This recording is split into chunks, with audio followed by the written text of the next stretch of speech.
Good morning, प्रणाम। जय श्री राधे कृष्णा। खम्मा गनी Agrawal coaching centre Gangapur city के ऑनलाइन प्लेटफॉर्म पर आप सभी का हार्दिक स्वागत, अभिनंदन है। और अपना जो सब्जेक्ट चल रहा है वो इंडियन पॉलिटी, और इंडियन पॉलिटी का जो सेशन है उस सेशन का नाम है नीति निदेशक तत्व।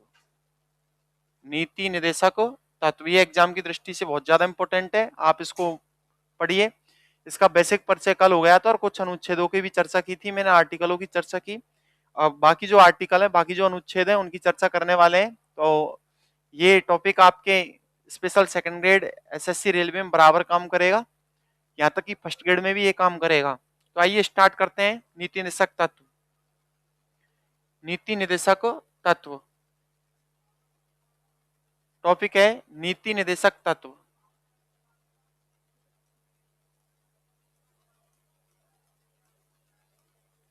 नीति निदेशक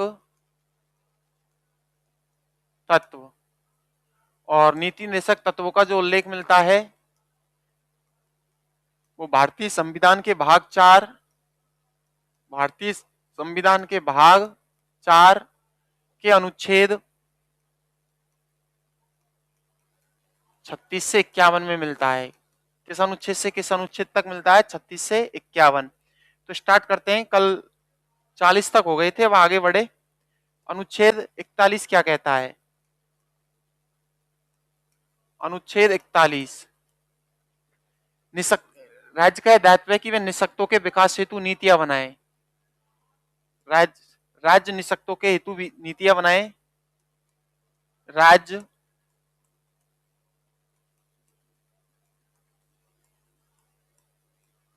निशक्तों के विकास हेतु, निशक्तों के विकास हेतु नीतियां बनाए।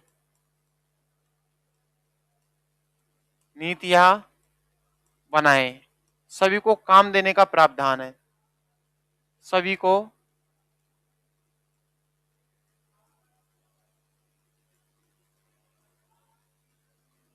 काम देने का प्रावधान है। काम देने का प्रावधान है, अर्थात महानरेगा है।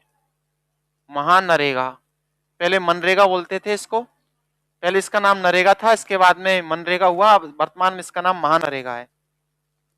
तो देखिए अनुच्छेद 41 क्या कहता है। अनुच्छेद 41 में राज्य निशक्तों के विकास हेतु क्या बनाएगा? नीतियां बनाएगा, योजनाएं बनाएगा। Hemant Raman, good morning sir. Hemant ji good morning, share करो। अनुच्छेद 41 क्या कहता है? अनुच्छेद 41 में राज्य निशक्तों के विकास हेतु क्या बनाएगा? समय समय पर नीतियां बनाएगा, योजनाएं बनाएगा। वे सभी को काम देने का प्रावधान है, अर्थात महानरेगा की बात की गई है, मनरेगा की बात की गई है अनुच्छेद 41 में। अनुच्छेद 42 क्या कहता है? अनुच्छेद 42, अनुच्छेद 42 में प्रसव काल के दौरान महिलाओं को 180 दिन या 6 माह का सवैतनिक अवकाश का प्रावधान है। प्रसव काल के दौरान, प्रसव काल के दौरान महिलाओं को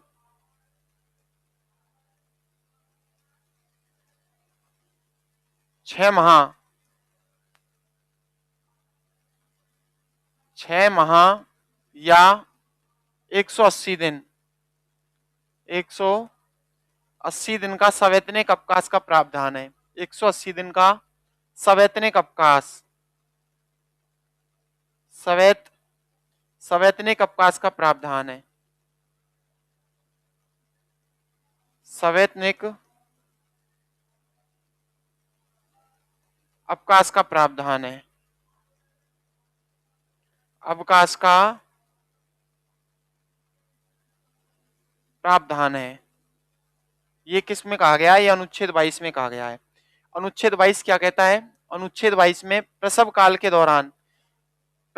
के दौरान महिलाओं को 6 माह या 180 दिन का सवैतनिक अवकाश का प्रावधान है। इसको मैं समझा देता हूं।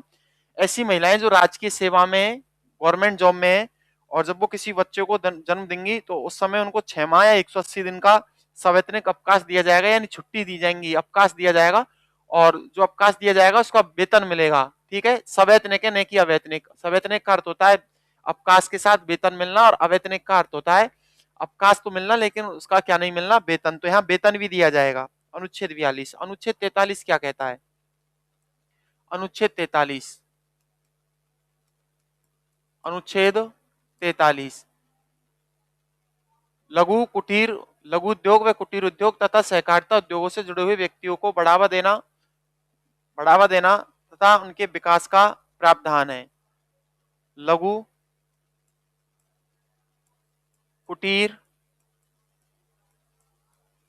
व सहकारिता उद्योग, लघु कुटीर व सहकारिता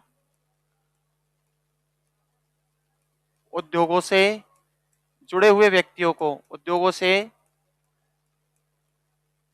जुड़े हुए व्यक्तियों को, जुड़े हुए व्यक्तियों को बढ़ावा देना, को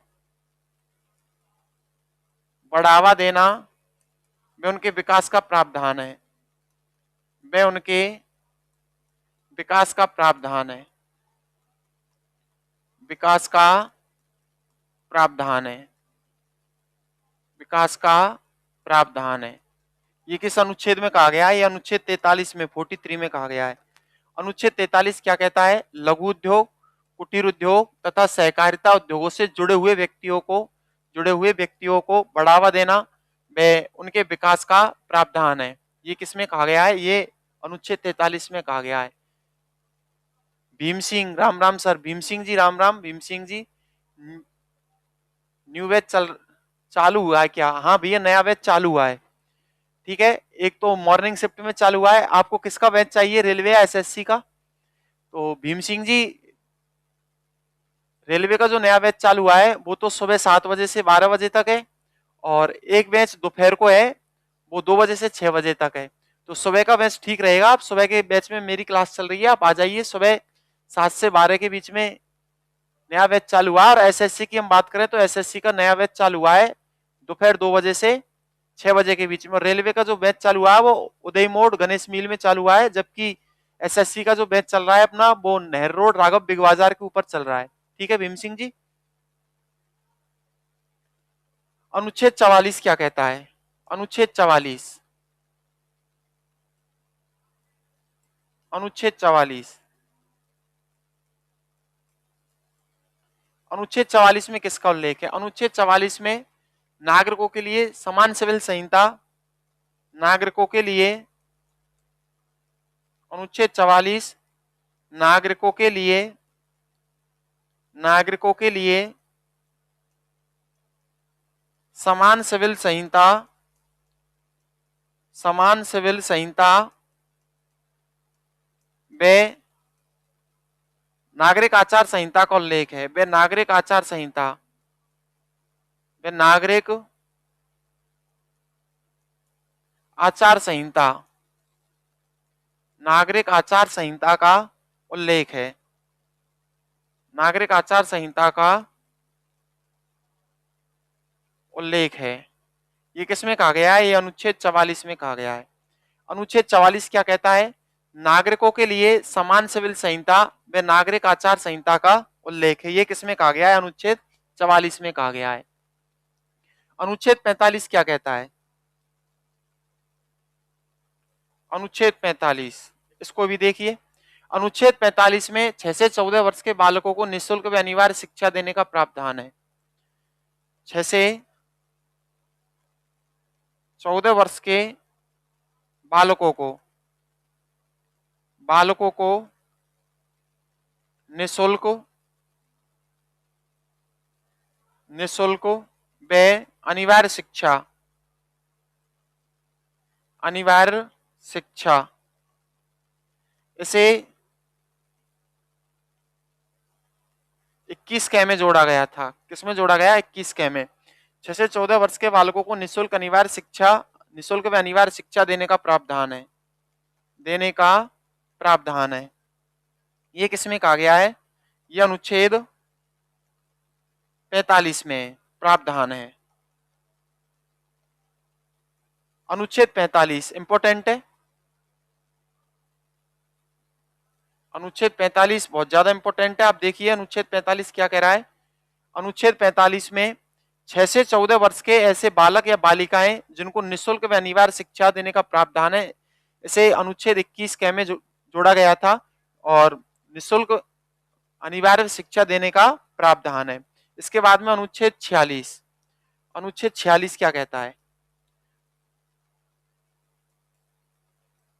अनुच्छेद 46 अनुसूचित जाति, अनुसूचित जनजाति व अन्य पिछड़े वर्ग के लोगों को उनके आर्थिक हितों का संरक्षण, आर्थिक हितों का संरक्षण में उनका प्रावधान है।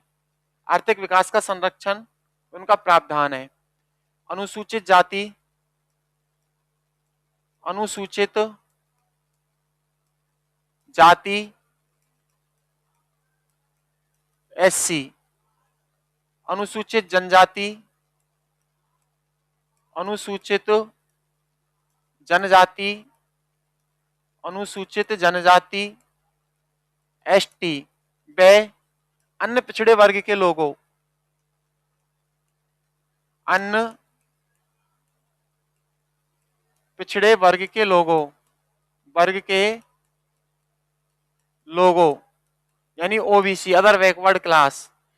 अनुच्छेद 46 अनुसूचित जाति, अनुसूचित जनजाति व अन्य पिछड़े वर्ग के लोगों के लिए, लोगों के लिए आर्थिक विकास का संरक्षण, आर्थिक विकास का संरक्षण, आर्थिक विकास का संरक्षण व उनके विकास का प्रावधान है। संरक्षण व उनके विकास का प्रावधान है, उनके विकास का प्रावधान है, विकास का प्रावधान है। ये किसमें कहा गया है, ये अनुच्छेद 46 में कहा गया है। अनुच्छेद 46 क्या कहता है, एक बार फिर से देखो। अनुसूचित जाति यानी एससी, अनुसूचित जनजाति यानी एसटी व अन्य पिछड़े वर्ग के लोगों यानी ओबीसी के लिए आर्थिक विकास का संरक्षण व उनके विकास का क्या है, प्रावधान है। Banwari Lal Meena, Banwari Lal Meena sir good morning. Banwari ji good morning, बिल्कुल गुड मॉर्निंग। जय श्री राधे कृष्णा, खम्मा घनी बनवारी जी। आप क्लास का मजा लो, क्लास को अच्छे से समझो। अनुच्छेद 47 क्या कहता है, अनुच्छेद 47, अनुच्छेद 47 आर्टिकल 47 क्या कहता है। अनुच्छेद 47 में पोषण स्तर को सुधारने के प्रयास हेतु शराब व मादक पदार्थों पर रोक का प्रावधान है। पोषण स्तर को सुधारने के प्रयास हेतु, पोषण स्तर को सुधारने के प्रयास हेतु, पोषण स्तर को सुधारने के प्रयास हेतु, सुधारने के प्रयास हेतु, सुधारने के प्रयास हेतु शराब व मादक पदार्थों पर रोक का प्रावधान है, रोक का प्रावधान है, रोक का प्रावधान है। और ये क्वेश्चन है कि क्वेश्चन को समझो पहले क्या कह रहा। अनुच्छेद 47 क्या कहता है, पोषण स्तर यानी हेल्थ को सुधारने के प्रयास हेतु शराब व मादक पदार्थों पर रोक का प्रावधान है। और शराब पर प्रतिबंध लगाने वाला देश का पहला राज्य बिहार है। शराब पर रोक लगाने वाला देश का पहला राज्य कौन सा है, बिहार। जबकि अनुच्छेद 48 क्या कहता है, देखिए अनुच्छेद 48, अनुच्छेद 48, अनुच्छेद 48 में कृषि व पशुपालन के लिए, कृषि व पशुपालन के लिए, कृषि व पशुपालन के लिए उच्च व नवीन तकनीकों के द्वारा, उच्च व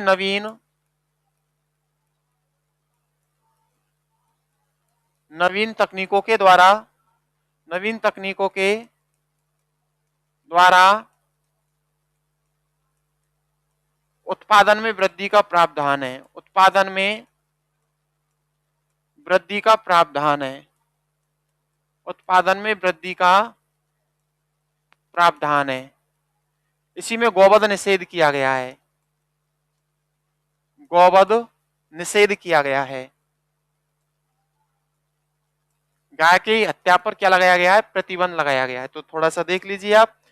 अनुच्छेद 48 क्या कहता है, अनुच्छेद 48 में कृषि व पशुपालन के लिए उच्च व नवीन तकनीकों के द्वारा उत्पादन में वृद्धि का प्रावधान है। इसी में गौवध निषेध किया गया है, गाय की हत्या पर क्या लगाई गई है, रोक लगाई गई है। इसके बाद में अनुच्छेद 48 खंड क, ये इंपॉर्टेंट है। अनुच्छेद 48 खंड क ये क्या कहता है, अनुच्छेद 48 खंड क ये क्या कहता है, राज्य में वन्य व वन्य जीवों का संरक्षण है। राज्य में वन्य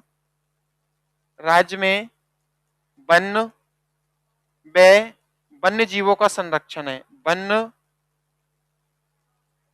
जीवों का संरक्षण है, वन्य व वन्य जीवों का संरक्षण है, संरक्षण है। ये किसमें कहा गया है, ये अनुच्छेद 48 में कहा गया है। अनुच्छेद 48 क्या कहता है, अनुच्छेद 48 में राज्य में वन, जो वन होते हैं, जो जंगल होते हैं, उनकी रक्षा करनी है, और जंगलों के अंदर, वनों के अंदर जो जीव जंतु पाए जाते हैं उनको संरक्षण प्रदान करना, उनकी रक्षा करनी है। तो अनुच्छेद 48 खंड के राज्य में वन एवं वन्य जीवों का संरक्षण है। इसके बाद में अनुच्छेद 49, इसके बाद में अनुच्छेद 49 क्या कहता है, अनुच्छेद 49 में राष्ट्रीय महत्व के स्मारकों, राष्ट्रीय महत्व के स्मारकों, राष्ट्रीय महत्व के स्मारकों, स्मारकों, वस्तुओं, राष्ट्रीय महत्व के स्मारकों, वस्तुओं व स्थलों का संरक्षण,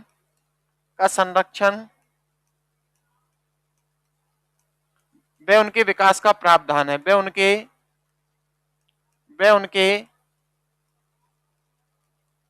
विकास का प्रावधान है, विकास का प्रावधान है। ये किसमें कहा गया है, ये आप थोड़ा सा देख लीजिए, ये किसमें कहा गया है, ये अनुच्छेद 49 में कहा गया है। अनुच्छेद 49 में राष्ट्रीय महत्व के स्मारकों, वस्तुओं व स्थलों का क्या है, संरक्षण है, व उनके विकास का क्या है, प्रावधान है। इसके बाद में अगला आर्टिकल है 50, अनुच्छेद 50, न्यायपालिका का कार्यपालिका से पृथक्करण है। न्यायपालिका का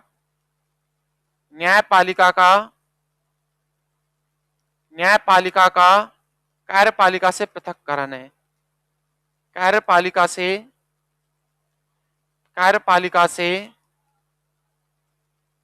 पृथक्करण है, पृथक्करण है। अनुच्छेद 50 में ये बात कही गई है। अनुच्छेद 50 में क्या कहा गया, अनुच्छेद 50 में न्यायपालिका का कार्यपालिका से पृथक्करण किया गया, यानी एक दूसरे को अलग किया गया है। ठीक है। इसके बाद में अनुच्छेद 51, अनुच्छेद 51 क्या कहता है, थोड़ा सा देख लीजिए, लास्ट अनुच्छेद 51, 51, अनुच्छेद 51 में भारत की विदेश नीति, भारत की विदेश नीति, भारत की विदेश नीति वे उनके संबंधों का वर्णन है, वे उनके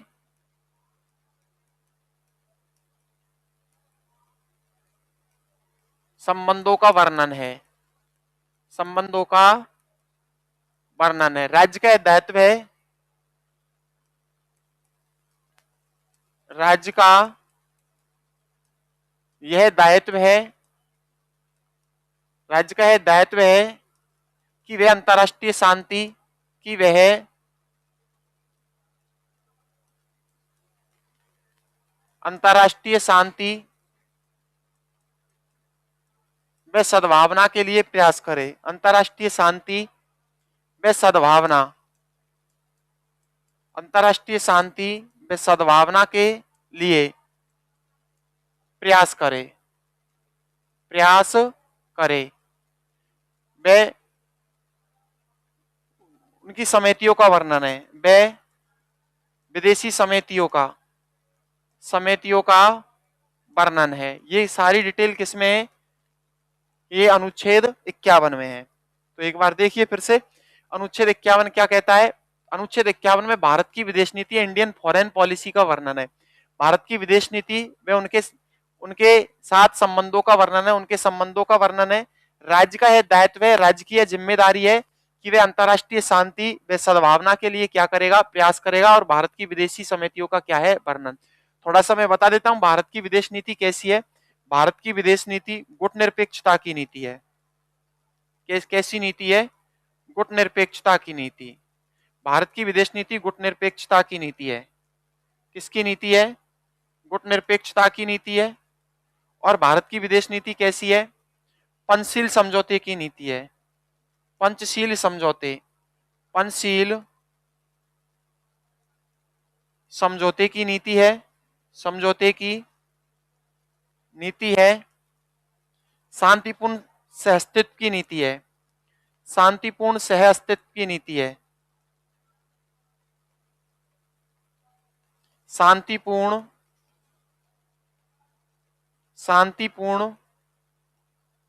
सह अस्तित्व की नीति है। अस्तित्व की नीति है। और भारत की विदेश नीति कैसी है? पूर्व की ओर देखो, पूर्व की ओर देखो, पूर्व की ओर देखो की नीति है। और भारत की विदेश नीति कैसी है? पड़ोसी राज्यों के साथ अच्छे संबंधों की नीति है। पड़ोसी राज्यों के साथ अच्छे संबंधों की नीति है। पड़ोसी राज्यों के साथ, पड़ोसी राज्यों के साथ अच्छे संबंधों की नीति है। अच्छे संबंधों की नीति है।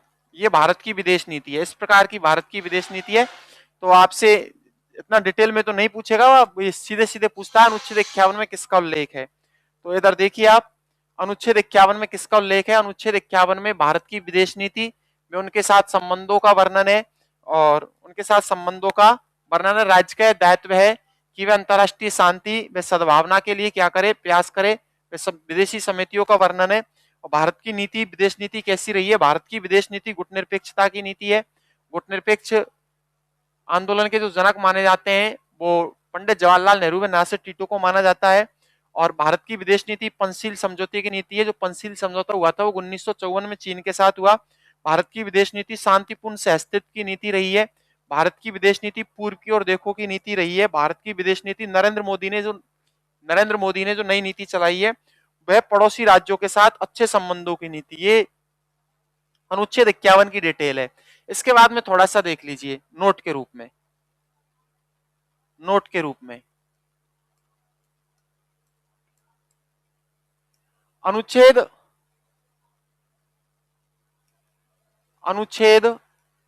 350 के प्राथमिक स्तर पर